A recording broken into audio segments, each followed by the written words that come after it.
চলো দেরি না করে আজকে শেয়ার করে ফেলি মামার ছেলের পৈতের অনুষ্ঠানের খাওয়া দাওয়া। দেখো প্রথমেই মেনু কার্ডটা শেয়ার করে দিলাম, কী কী ছিল পজ করে দেখে নিও। দেখো বসে পড়েছি, পাতে পড়ে গেছে প্লেট, তারপরেই ছিল নুন, লেবু, ঝুরি আলু ভাজা, আর সাথে ধোঁয়া ওটা গরম গরম ভাত।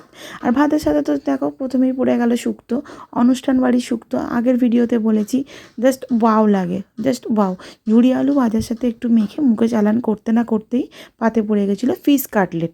আর ফিশ কাটলেটটা দেখো ভেঙে খেয়ে দেখলাম এটা পিওর ভেটকি মাছের ফিশ কাটলেট ছিল।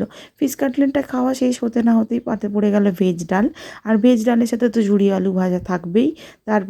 তারপরেই পাতে পড়ে গেল এঁচোড় দিয়ে আলু দিয়ে চিংড়ি মাছ। এঁচোড় দিয়ে একটা আলু দিয়ে তরকারি। দেখো আমার পাতে পড়েছিল একটা এঁচোড়, একটা চিংড়ি। এঁচোড় চিংড়িটা এতটাই ভালো হয়েছিল, পুরোটা খাওয়ার পরেই পাতে পড়ে গেল বাসন্তী পোলাও, আর সাথে পড়েছিল দই মাছ। আহা হা হা, অনুষ্ঠান বাড়ির দই মাছ আর বাসন্তী পোলাও সেই লাগছিল, মেখে মুখে চালান করতে না করতে আর তারপরেই পড়েছিল শেষ পাতে চাটনি পাঁপড়। দেখো গরমকাল আমের চাটনি তো হবেই, আমের চাটনি আর পাঁপড়, ও হো হো হো সেই স্বাদ, মুখে দিলেই অমৃত। দেখো ভেঙে নিলাম পাঁপড়টা আর নেব একটা আম।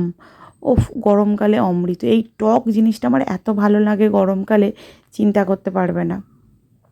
খাওয়া শেষ করতে না করতেই পাতে পড়ে গেল পায়েস। আর পৈতে বাড়িতে পায়েস থাকবে না তাই কখনো হয়। আর সাথে পড়ে গেছিলো রসগোল্লা। রসগোল্লাটা যেমনি গরম তেমনি নরম, আহা হা হা সেই কী স্বাদ।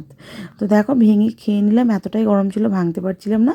আর শেষ পাতে ছিল আইসক্রিম আর পাস। ভিডিওটা ভালো লাগলে থ্যাংক ইউ।